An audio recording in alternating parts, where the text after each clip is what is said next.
Well, Gene, that's right. And we are now looking forward to one of the most anticipated panels of the entire event. Kaylee Filio is with Parts Edge, and we are hosting a panel today that's entitled The Consistency in the Parts Operations. And I'd like to introduce, in addition to Kaylee, some great friends of the conference and the event. Tully Williams of the Nilo Company. Tully, welcome back to the FixedOps Roundtable. Thank you, Ted. It's sure an honor to be here and excited to be on the parts panel. And Tully, I am wearing my Tully button in good faith, and I thank you for all that you do for the FixedOps community. So thank you so much. You're very instrumental in everything. So not a day goes by that someone doesn't sing the praises of Tully Williams. So thank you so much. That's so kind, Ted. Thank you so much for that. Also with us today are two other regular people who appeared on the FixedOps Roundtable many, many times. We have Mike Weldon. Mike is with the Hansel Automotive Group in Santa Rosa, California. Mike, welcome back. And I also want to welcome back James Holloway from Swickard Automotive, who's another expert in the parts field. So, Kaylee, you've got the best of the best. I'm excited. I know you've worked very hard to put this panel together. So with that, I'm going to let you take it away and get started. Okay. Thank you so much, Ted. All right, so we're going to start with going around and introducing everyone, but really today we're starting with talking about how we're shorthanded, bringing on consistency within the parts operations. So Tully, you start with just giving us a little background. Well, thank you so much. It's great to be on this panel. I'm Tully Williams from Sacramento, California, the Nilo Company, 100 years in business this year. We're super excited. 10 rooftops, luxury brands, been in the business for a really long time. Awesome. And then Mike? Well, good day. Mike Weldon with the Hansel Auto Group. Been in business 60 years, just a short bit shorter than where Tully's been. We've got 9 brands, 8 rooftops, and a collision center. Great, that's awesome. And then James? Hey, James Holloway, Swickard Automotive Group in Seattle. We have close to 23 rooftops now. Also a former wholesale specialist for not one, but 2 OEMs. So I have parts director experience as well as OEM experience. That's great. That's a great experience to have. So as I mentioned, we're experiencing shorthandedness, and there's a shift in the industry. So I want to start with us talking about how we're managing through those shifts and what you guys are implementing to stay consistent and stay profitable within your parts departments. So I'll start with Tully first. You go for it and tell us what you're doing. Well, thank you. So I think that the key of consistency in the parts department, the key of making sure we have longevity is the parts department part of the fixed ops team. And I've worked in a lot of stores in my life, and the parts department's in the back where all the spiders are hided out, right? And I feel that they're kind of like the detailers. They don't get all the glory. And if we tie our parts counter people to the package of what we're doing every day, I don't call parts departments a parts department. I call it the fixed ops department. So now the back counter have so much invested in trying to make our hours forecast. And our back counter people have a lot to do with it. The funny thing is that we believe that parts people should be paid on parts gross. They have nothing to do with parts gross whatsoever on the back counter. I call them more like librarians, but what they do have is the efficiency of our technicians in hand. How fast can we get those great quotes out? How fast can we get the parts out to our technicians? And now because they have skin in the game, all of a sudden they are what I need to get that part to that technician so we can get that hour closed. I believe getting them together as one. So when we have a fixed ops meeting or a tech meeting, the parts counter people are in the meeting because they are 100% invested. Is the culture at your store parts included? When you talk about parts and labor gross per hour, parts is what drives that number higher. It's not discounts or something that lowers it down. That has very little to do with it. Parts has a big deal. Getting your parts department team involved on your everyday is a big deal for us. Definitely. That was awesome. That's great. Spot on. And now we'll go to Mike. What are you guys implementing to stay consistent and just, because we're all working harder to maintain that profitability. So Thanks. what have you guys done? I think Tully stole my line card. Or maybe it's because we've been in business as long as we have, and we fully understand that you have to do this transition and you have to change the dynamics of the business to stay up with it, with the evolving times. We look at it the same way. It's fixed operations. It's not parts. It's not service. We haven't migrated changing pay plans, but we've changed perception, and so that they understand what the needs are. We measure the same things. We push the same data so that they understand their integral part in how efficient we're going to be in the service department. And that's the only way we're going to be successful, because the majority of the work is coming through the shop. That's their best customer. And if they understand that, they're going to work a little bit harder and try to drive that business. Yeah, just the understanding of why and what they're doing and the impact of what they're doing and overall how everyone can work together to be successful. Yeah, that's great points. James, we'll go to you. Well, being in the business for as long as I've been doing this, for about 30 years, there's a lot of things that you notice. And to Tully's point, it's all about consistency, teamwork, making sure that everyone knows, what the goal is. But I will say this: you can have the best polished parts team at the back parts counter, and I'm going to throw out the old adage, the chain is only as strong as its weakest link. Sometimes the weakest link could very well be your own parts inventory. And what we're looking for, what drives billable hours, what drives CSI, what drives a decrease in rental car expense is going to be your parts inventory. So a good rule of thumb is to look for at least look for a 90% off the shelf fill rate. When I say off the shelf, I mean immediately. If a technician has a list of 10 parts and you're able to immediately fulfill that request with 9 of them off of your shelf, that's a good place to be. Can I comment on that, what James said? Yeah, definitely. So James, it's spot on. When you look at parts inventories, and to me, honestly, it's the only inventory that usually the dealer actually owns. And, and if we manage that inventory right, is I like to look at fill rate. Absolutely. I want that at least 90%. But, when you look at your fill rate, if you look at your inventory, what's the quality of the inventory, right? And I call working stock is what we use here at the Nilo company. And working stock is inventory that is under 7 months old and no SOPs in it. That's the stock that you're selling every day. And the parts manager's job is to work on that. Yes, we have old age stuff, but we need to be managing that. Anything over 12 months is like a red flag. And I think that if we have better fill rates and better working capital or better working inventories, our technicians will become much more efficient. And, I hate to say wholesale, will be much better off that way. Right. Yeah, those are great points. And that actually leads me into the next, what I wanted to bring up is we're all experiencing the shorthandedness. And so are you guys experiencing that your parts managers are not left with enough time to be proactive with their inventories and managing their DMS? So I'll start with Tully. Yes. I think that, one thing about parts departments is that longevity is usually, they're a very good click in there, and longevity in our parts departments are strong. I mean, I think, parts drivers and stuff sometimes float in and out, but, the issue is that, do we have all the tools for our managers to have? Do we have all the tools for our parts counter people to have? And I'm talking about scan guns. I'm talking about, do you have a product like an X-Time or a familiar product like that helps drive estimates and help look up stuff?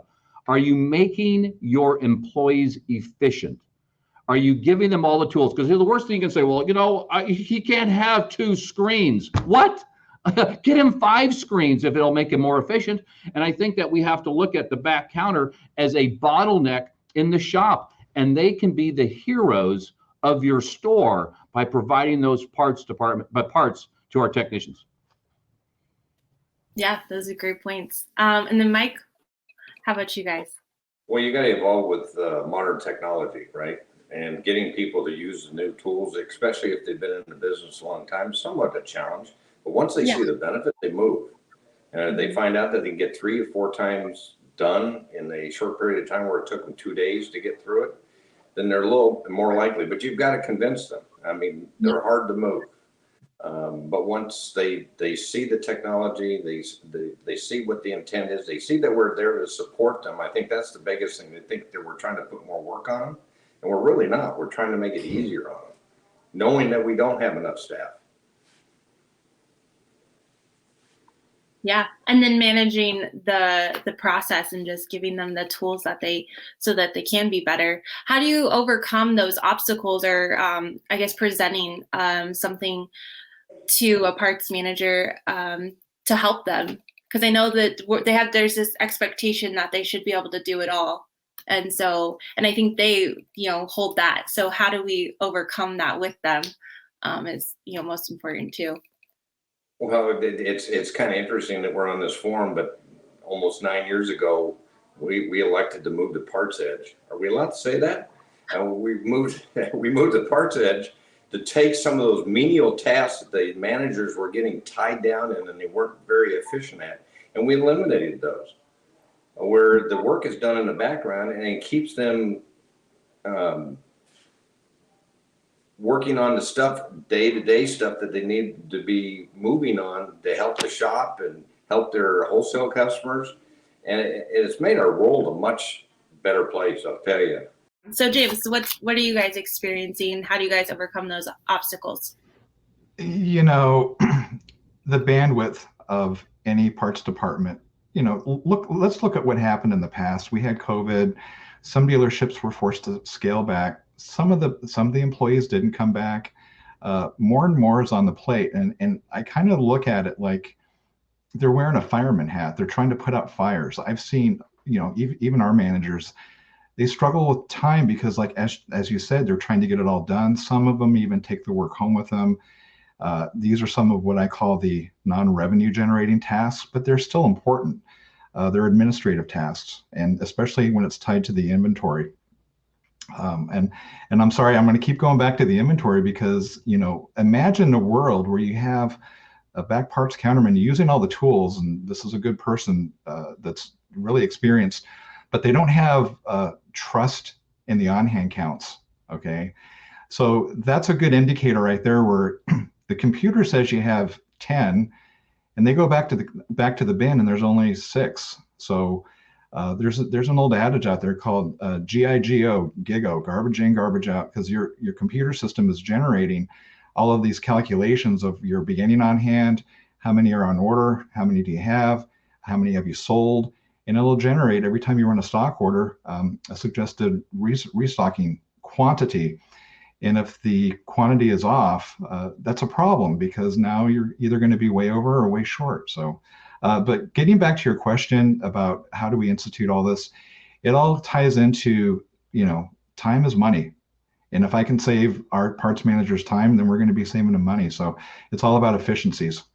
Let's circle back to just being your parts counter people and just how we can help train them and mold them into the best that they could be. So what are a few things that you guys implement with your parts counter people in training and so I'll start with James. Okay, so let's look at the phenomenon that we're experiencing right now. A lot of dealers don't have any new cars to sell. That means that we're in acquisition mode. We're trying to pick up as many used vehicles as we can from wherever we can. We're mining for those used vehicles. And when you bring a used vehicle in, whether it's an off-lease return or trade, the first thing that has to happen is it has to go through a reconditioning process. And so that's an example of where if we can expedite and get those quotes, we call them P&As, price and availability. And probably the biggest thing as an expense in reconditioning the car is going to be tires. I've done so many of these recon quotes, and it's always the wear and tear stuff. Tires, batteries, wiper blades, brake pads, lather, rinse, repeat over and over again. And going back to the efficiency part that we talked about, it reminds me of walking into a grocery store or any store and you see at least 10 different checkout lanes, but there's only one person. who's actually doing the checking out. So, efficiency is of paramount importance. But, the more of these reconditioning vehicles that we can push out and get them, the faster we can get them to the front lines, the more cars we're going to sell. So that's just kind of like one slice of our business back in fixed ops. Yeah. And it's just growing and it's becoming more and more of a focus, really. Tully, we'll go to you. What the struggle we have with our back counter people is that I think that they feel like they are not part of the team, right? And I think that, training them up, do you have a training path for your counter people, right? I think every store probably has the senior guy, and then he is training some other people. But how do we get those senior people to mentor those people? Because as they come up, does your store need 1, 2, or 3 counter people plus a wholesale if you have a front counter, right? And if we are not mentoring our youngs coming up, it's the same problem we have in the shop with technicians. Are we mentoring? Is there a pathway for all of our counter people? And do those counter people feel that they're important as part of the team in the fixed ops department? If they feel they're important and they're making contribution, and then we reward them for those things like that, longevity and working hard is beside the point. It's not an issue anymore. It's that we all are working toward one thing, and that is to sell that billable hour and have parts tied to it. I think that when we do contests, we always leave parts department out. As we have a contest going on now, parts is left over. But are we going to have parts contests? Yes, we are. And those parts contests got to be things that are relevant to them. Quotes times, how fast to get the quote to the service advisor. If your software that you have can time that, that's something that you can make fun with. Have parts departments through an organization like us. We have 10 rooftops. Is that we can have competition between the two. Is there some celebrations and wins for the stores? Having best ever months in certain parts capacities, or do we have do we have the parts in stock? Those things are winners. Taking them all out to dinner for a steak dinner because we achieved the best ever in something is a huge deal to retain and grow parts people, right? Parts people usually don't want to go to the next step. And a lot of times a parts manager can be there for an awful long time.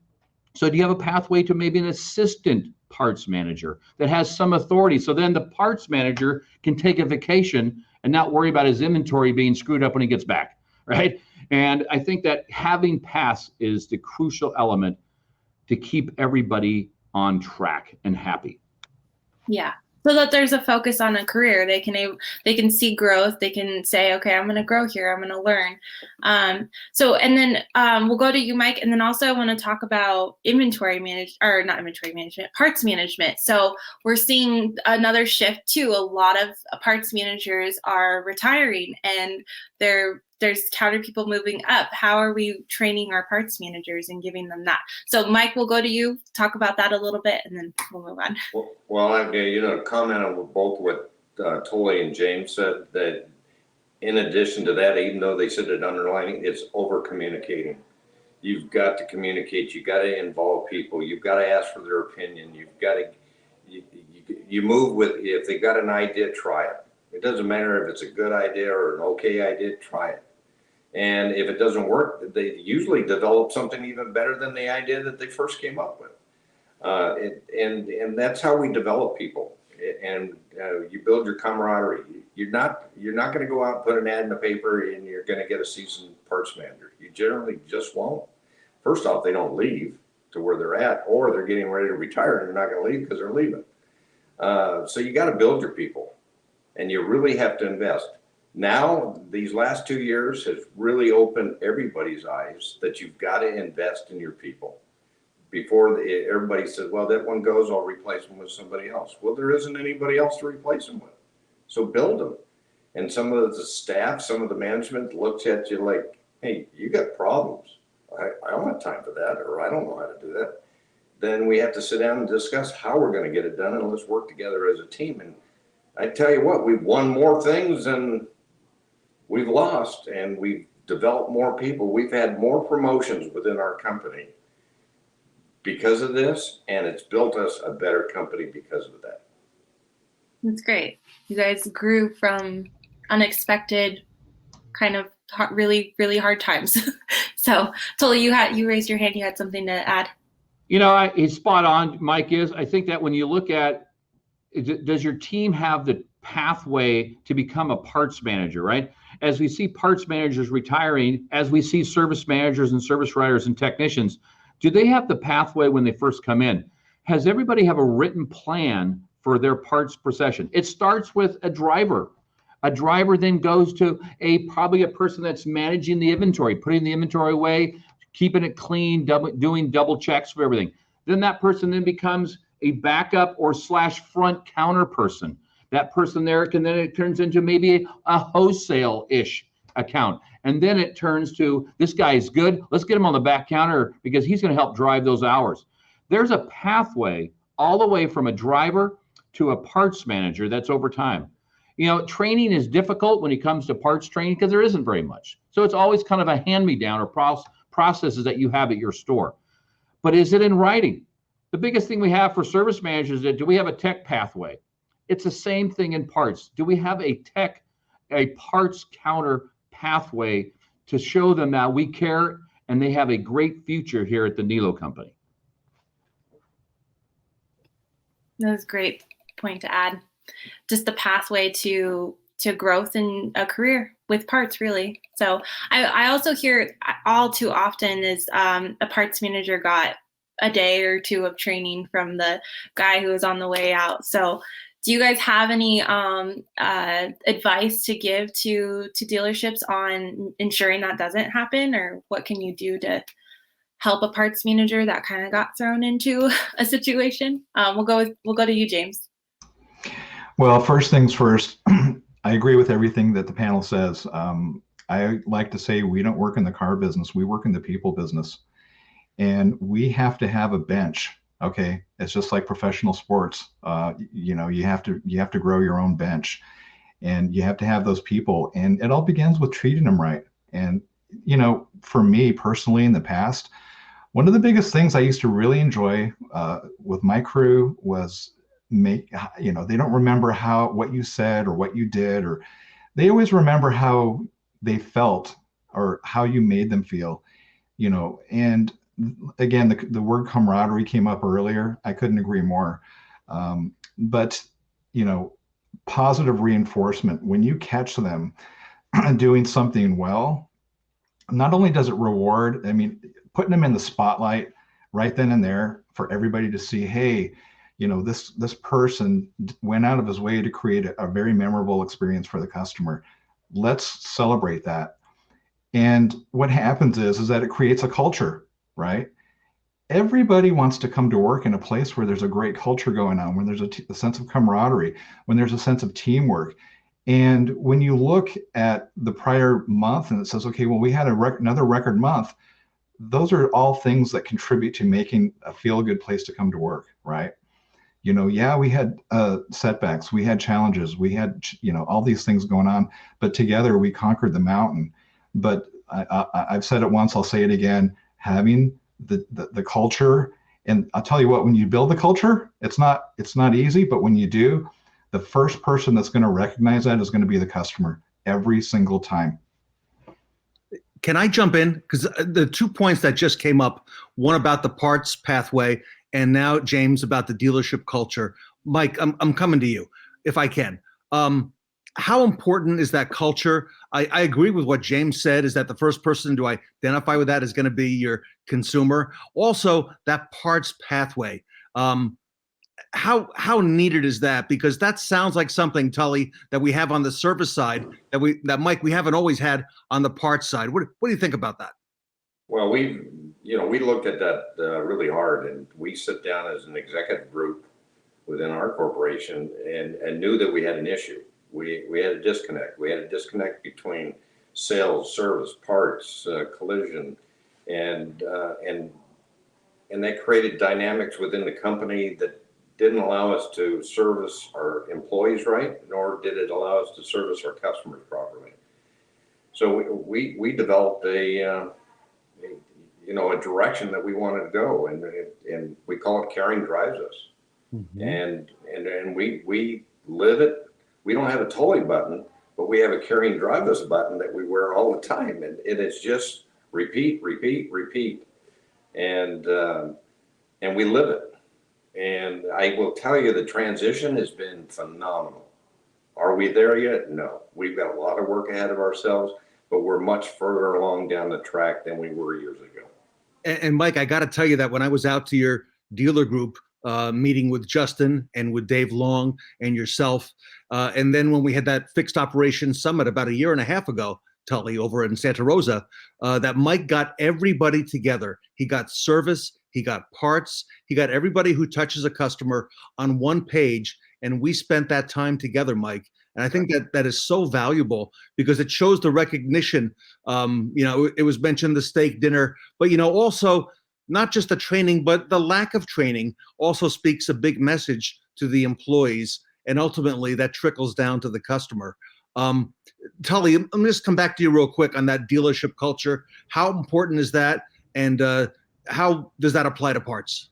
It applies to every facet of your dealership. It does irrelevant if it's parts, a porter, a detailer, a salesperson, or a sales manager, or even the dealer himself. Does your dealer believe in it? Our core values. We are a team. We respect and honor each one of us. These are the core values that we believe in. Our dealer will read them. If we have an issue, he comes out and reads the 7 core values of what the store has. Does it fall into those core values? It starts with your leaders believing in the culture, not your employees, your leaders. When your leaders believe, your employees, your team believes, and they believe that you actually care about them, which we do because our most valuable asset at a dealership is our people. Yeah, I agree.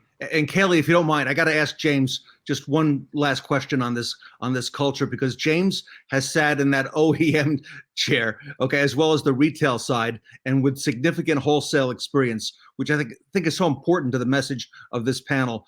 James, talk to me about that dealership culture. And I know on the OEM side, there's certainly a pathway, but how lacking is that in retail from what you see, and the importance of culture?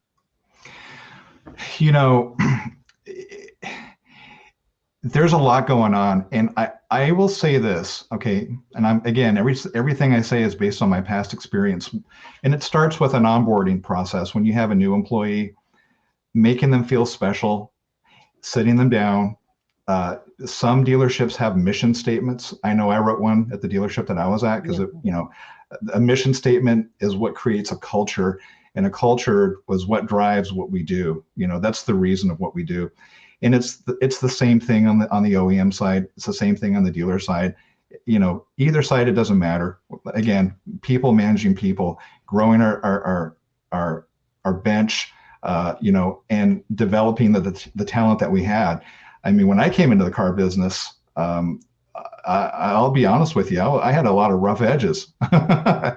And over time, I grew to learn from mentors. So I'm going to say mentoring and coaching is very important. Matter of fact, that's what I did for the OEMs, for both of the OEMs I worked for. It was all about mentoring and coaching and showing them the gaps and performing the assessments, and how can we get from point A to point B, and this is the steps, and these are the things that work for other dealers, and this is the results that they've had. But again, connecting with the person one-on-one, showing them the steps, holding their hands, all those things all go together. And James, we're not just at the car business, we're in the people business. I love that quote of yours. I love that. Thank you. Thanks. Haley, if anybody wants to reach out in our audience to find out more about Parts Edge, what's the best way for them to get in contact with you? They can find it through our website. There's a calendar link on there, by email, the email on there. Just reach out. All right. I want to thank Kaylee from Parts Edge for hosting this panel today. I also want to thank so much Mike Weldon from the Hansel Automotive Group. Mike, great job as always. James, thank you so much for all you do for the industry as well. Love it. Love your message. And of course, Tully Williams from the Nilo Company. Tully, it took me 2 years. I can now pronounce it correctly. So I can now say the name of your organization. 100 years. Congratulations on the Nilo Company and their time in business. Thank you, everybody.